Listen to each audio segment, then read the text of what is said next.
မေလျှောက်ခွင့်ပြုပါဗျာဘုရားတပည့်တော်တရားစခန်းဝင်ချိန်တိုင်းတရားအရှင်ရလာတာနဲ့နာနာဘာဝတို့နှောက်ယှက်တာခံရပါတယ်ဗျာထိုင်တရားမှတ်ချိန်မှာတပည့်တော်အနောက်မှာထိုင်ဆောင်နေပြီးတော့ခန္ဓာကိုယ်ပြင်ချိန်မှာထထင်းပေးတာတို့တတိလွတ်သွားရဲ့အရှိမတတိထားဖို့ပြောတာတို့အာယုံထဲမှာတွေ့ပါပါတယ်ဗျာအညာအချိန်မှာလည်းအခန်းနေရန်တွေထဲကနေစကားပြောတတ်နေကြလို့တပည့်တော်အမြဝေမေတ္တာပို့ပါတယ်ဗျာမေတ္တာပို့လေပူဆူလေနဲ့နောက်ဆုံးတခန်းလုံးဆူညံနေလို့အိမ်မြတော့ပါဗျာရိတ်တာထွက်မဲ့ညမှာလည်းစူးစူးဝါးဝါအော်တန်နေကြားပါတယ်ဗျာတပည့်တော်မှာအတွက်ရိတ်တာဝင်ချိန်တိုင်းမှာကြောက်စရာအနောက်ဆက်တစ်ခုလို့ဖြစ်နေတာကြောင့်ဘလို့ရေဆိုင်ကြော်ဖြတ်တင်ပါတယ်လေဗျာတဲ့ဒါကတော့ကိုယ့်ရဲ့အတိတ်ဘဝများစွာကိုနဲ့ဆက်နွယ်ခဲ့တဲ့မိဘဆွေမျိုးတွေမိတ်ဆွေတွေရန်သူတွေကိုမလိုတဲ့သူတွေစသည်ဖြင့်အစုံရှိမှာပါပဲနော်မေတ္တာအမြလိုချင်လို့ကိုယ့်ကိုအာယုံထဲမှာလာပြတာပဲကိုကမေတ္တာလေးလေးနဲ့ပို့အမြလေးလေးနဲ့ဝေပါ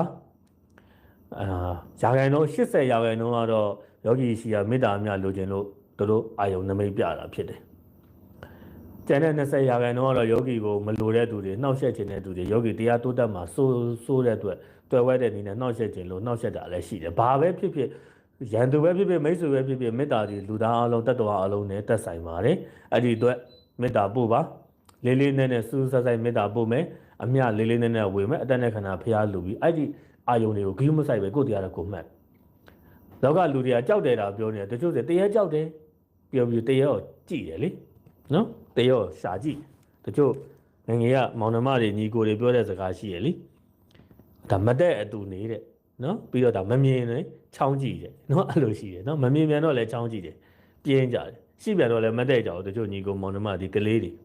အခုလည်းတရားဆိုကြောက်တယ်တာပြောနေတယ်တရားကိုကြည့်ကျင်ကြတယ်စူးစမ်းဆက်စုကျင်တယ်နိ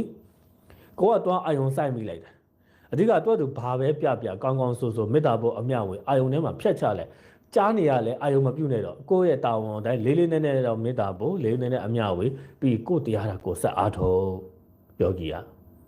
အဲ့တော့တော့အာယုံမပြုတ်နဲ့ခန္ဓာကိုယ်ကြည့်ရမှာခန္ဓာကိုယ်မှာဖောက်ပြန်ပြောင်းလဲတဲ့သဘောပဲကြည့်တော့သူကြားနေလဲမကြားသလိုနေနော်မြင်နေရလဲအာယုံထဲမှာမြင်နေရလဲဂယုမဆိုင်နဲ့အာယုံမပြုတ်နဲ့တော့သူ့ကိုတွားပြီးကိုယ့်ရဲ့မတိစိတ်ကတွားစိတ်ဝင်စားပြီးတွားကြည့်နေသေးသေးတော့မြင်တွေ့ကြားနေရအောင်ပါပဲဘာလို့ရမလဲဆိုတော့အဓိကကိုယ်စိတ်ပဲမြင်လည်းမမြင်သလိုနေကြားရင်လည်းမကြားသလိုနေကိုယ်တရားတာကိုမှတ်နေနောက်ပိုင်းသူတို့ကမပြနိုင်တော့ဘူးဒါပေမဲ့ကိုယ့်ဘက်ကတော့တာဝန်ဝတ္တရားရှိတယ်လေးလေးနဲ့မေတ္တာဖို့အမြဝေရန်သူဖြစ်ဖြစ်မိတ်ဆွေဖြစ်ဖြစ်အဲ့ဒါတွေဘာကြောင့်လဲတွေးမနေနဲ့တော့ဟုတ်ပြီလားဗျာဒါကရှင်းဆုံးနဲ့အထီရောက်ဆုံးလူရည်တို့ရှင်းနည်းဖြစ်ပါတယ်ဘုံဘောတဲ့တရားတွေကဘဘမေဖို့တဲ့ခုမှတွေ့တယ်ခုချက်ချင်းဖြေနိုင်တယ်ဆိုတာကဘဘအားထုတ်ထားတဲ့အတွေ့အကြုံတွေနဲ့ဖះဟောနဲ့စစ်ပြီးတော့ယောဂီတွေကိုဖြေပေးနေတာနော်တေးကြကြလေးနာယူနော